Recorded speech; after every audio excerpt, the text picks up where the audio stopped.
The boss of Coles defends claims of price gouging, saying profit margins haven't changed in 5 years. The gender pay gap hits 14.5% as politicians, businesses and unions call for change. And why lovers of chocolate might have to pay more. Welcome to Fear and Greed Business News, Australia's best business podcast. It is Wednesday, the 28th of February 2024. I'm Michael Thompson and good morning, Sean Aylmer. Good morning, Michael.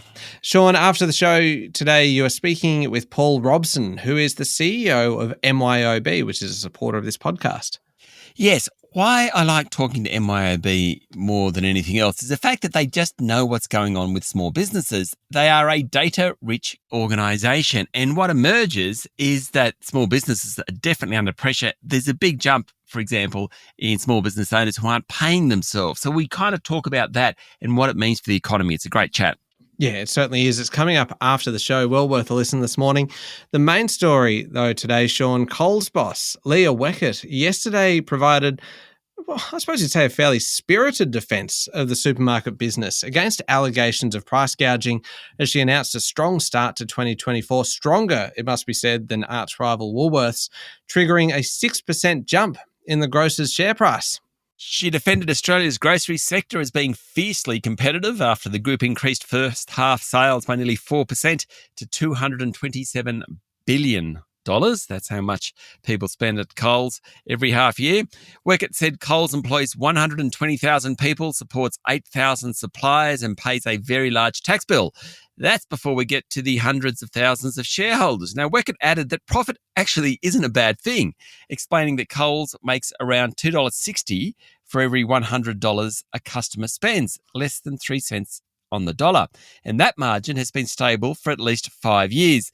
The nation's second largest grocery chain reported group sales from continuing operations rose nearly 7% in the half year, stripping out its express convenience stores, which it sold last year. Supermarket revenue was up nearly 5%. Liquor sales were up 2%. Now, supermarket price inflation has moderated slightly, good news, but net profit overall was down 8%. Sean, what did she say about customers? Well, she said that many Australian households are dealing with cost of living pressures where mortgage payments and rents are the biggest burden.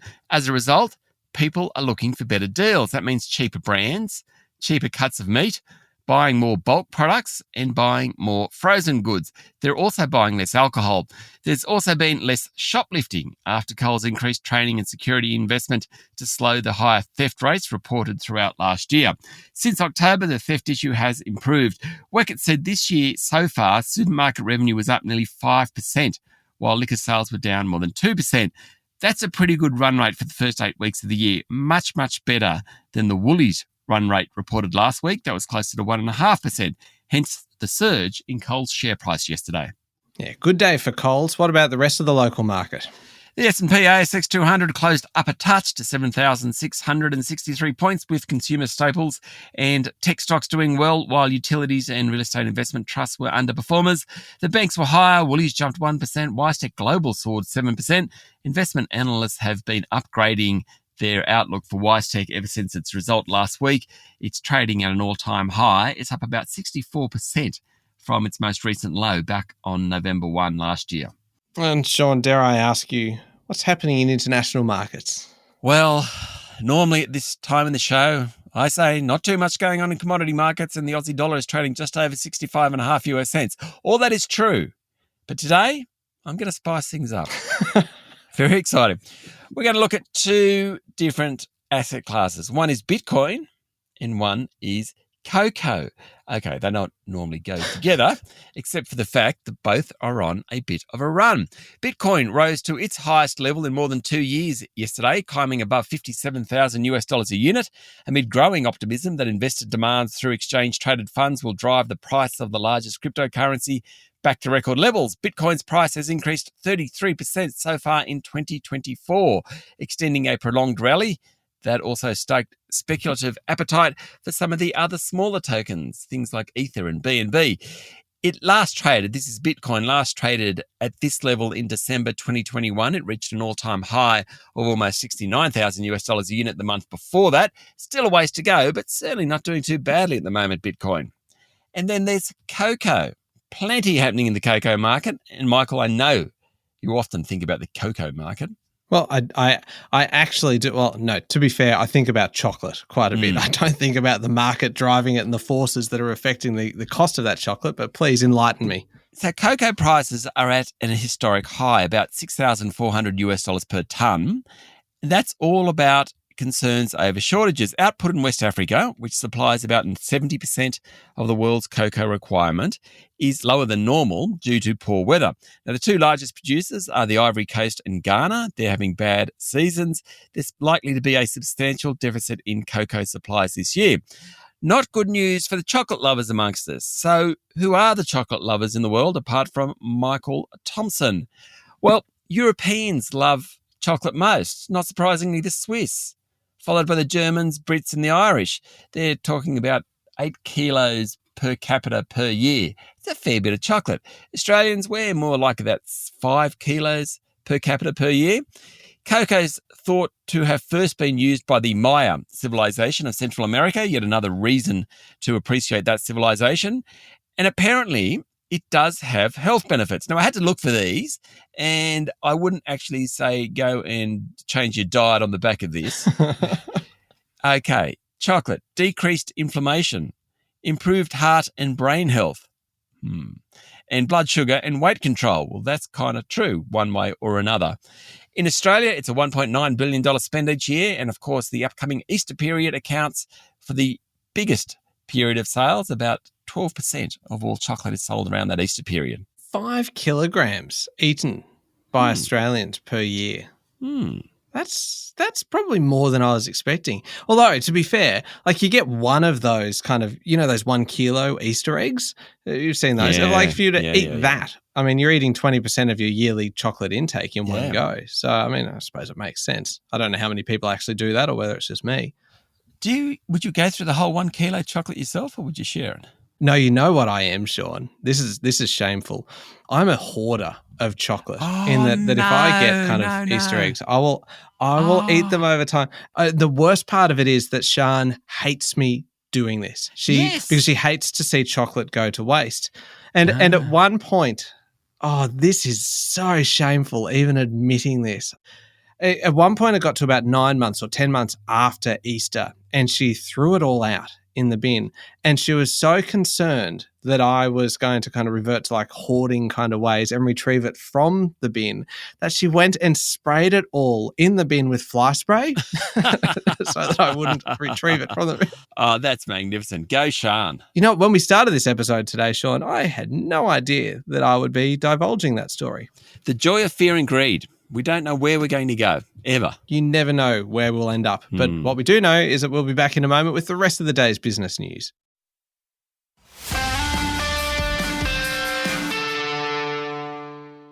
Sean, the gender pay gap is alive and well, with the disparity for base salaries at businesses with 100 plus employees hitting 14.5% on average, according to the Workplace Gender Equality Agency. And the gap jumped to 19% once bonuses, overtime and allowances were factored in. Some of Australia's top companies were among the biggest gender equality laggards. Dairy manufacturing company A2 Milk had the biggest gap in the ASX 200 at 40 or more than 40%, followed by infrastructure services group Ventia, intellectual property law firm IPH and Qantas. Beach Energy and AGL were the worst of the energy and mining giants, while Commonwealth Bank was the worst of the big retail banks. Former Sex Discrimination Commissioner Elizabeth Broderick said that while it was disappointing and distressing that most businesses had gender pay gaps, it's not really surprising. Now, the data has triggered a rush of commentary from Prime Minister Anthony Albanese to business leaders like Andrew Forrest and the ACTU. The broad gist is that men have more capacity to earn lucrative bonuses, overtime and allowances because of historic norms that lead to women taking on more household and caregiving responsibilities. Having more men in high-earning technology and engineering fields also drove the gap. That's according to Liz Broderick, that last bit. At the other end of the spectrum, accommodation and food services had the lowest average median pay of any industry at almost 2%, while highly feminised industries such as education and healthcare were also at the lower end of the average pay gaps at 5.2% and 6.1% respectively. I still think this is quite phenomenal that we have these incredible pay gaps. It is extraordinary. And there's a lot more attention on it now, it seems, but still the gap exists. That's not improving. No. Now, Sean, it was former Prime Minister Scott Morrison's final day in Parliament yesterday after 16 years, and he told the Coalition Party room to be proud of their efforts to hold Labor to account. Ahead of his resignation as the member for the Sydney seat of Cook, Morrison said he'd been in contact with former Treasurer Josh Frydenberg, and the pair wished Peter Dutton and Susan Ley all the best ahead of the next federal election. He told them not to let bitterness get in the way of their work as MPs. He also told them to work their asses off to win the next election.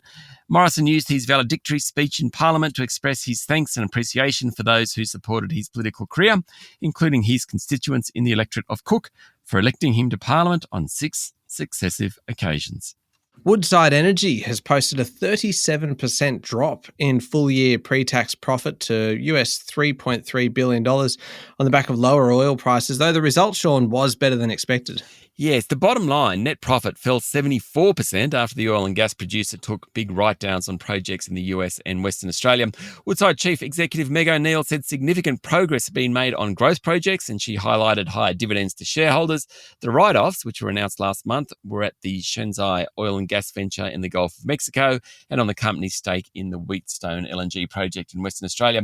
Woodside also announced a new climate target to commit to new energy projects capable of reducing CO2 emissions by 5 million tonnes a year by 2030. Its share price rose about 1% yesterday, suggesting investors liked the result. Sean, there's a bunch of takeovers going on at the moment, or at least, I suppose, bids for Aussie companies. Yesterday, cement group Adbri recommended shareholders accept a $2.1 billion buyout proposal from Irish giant CRH. After more than 2 months of due diligence, Adbri said it had entered into a scheme implementation deed for the $3.20 per share offer from CRH, which is listed in New York and London. The CSR board is backing the $9 per share offer from French group Saint-Gobain. Just 6 weeks after the initial approach was made, its share price jumped. This is CSR's share price jumped 5% yesterday to $8.80, suggesting that investors think that deal will be done. Takeover target Alumina's share price tumbled 5% after it announced a net loss of $150 million US, or about 228 million Aussie. It makes the $3.3 billion bid from Alcoa just a bit more attractive. Superloop's board told shareholders to reject Aussie Broadband's $466 million bid, and according to the Financial Review, Salter Brothers Tech Fund will acquire SME-focused fintech Prosper for about $74 million. Doesn't sound much, and it's not. It's just a fraction of the $610 million market capitalisation, which it landed on the boards back in 2019. Now, Sean, we're at the end of reporting season, and there's a last-minute rush to provide earnings for the December half. What were the highlights yesterday? Well, pathology group Helios posted a $636 million loss after a heavy write-down in its pathology division, where goodwill has been slashed by $603 million. Not good. Its share price tumbled 8%. Payment platforms Zip and Tyro, they both fell sharply after investors booked profits. Now, both companies posted strong profits, but their share prices were up more than 10% in the week before the earnings were released. And so basically shareholders take profits at that point. Building material company Reece Group and childcare giant G8, they both did well after releasing results. Reece in particular, its share price was the best on the day yesterday, of the top 200 at least, up nearly 20%. And property company John Ling Group's share price tumbled 13% after it posted a disappointing result. All right, turning to international news now. French President Emmanuel Macron has opened the door to European nations sending troops to Ukraine, although he cautioned that there was no consensus at this stage as allies agreed to ramp up efforts to deliver more munitions to Kyiv. Some 20 European leaders gathered in Paris to send Russian President Vladimir Putin a message of European resolve on Ukraine and counter the Kremlin's narrative that Russia is bound to win, according to a report on Reuters. Mr. Macron argued that Russia's defeat was necessary to ensure Europe's collective security, and that the meeting in Paris had underscored a new depth of Western resolve to help Ukraine. Asked if sending Western troops to Ukraine was an option, Mr. Macron said the matter had been discussed at the conference and nothing could be ruled out. Obviously, that would be a major escalation. Yeah, certainly would. Now, Sean, we usually like to finish the show on a story that's really quite interesting, but often something that's a little bit kind of fun and upbeat. This story is the complete opposite of that. In fact, it's really quite dreary and pretty worrying. Scientists are confident that COVID-19 has triggered a surge in heart disease in the years since the worst of the outbreak. But the thing is, they don't actually know why.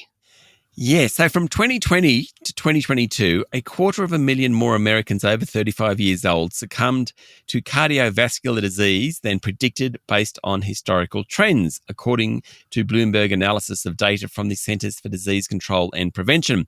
In 2023, age-adjusted stroke mortality was almost 5% above pre-pandemic levels, while rates from deaths related to hypertensive heart disease, rhythm abnormalities, blood clots, diabetes and kidney failure were somewhere between 15 and 28% higher.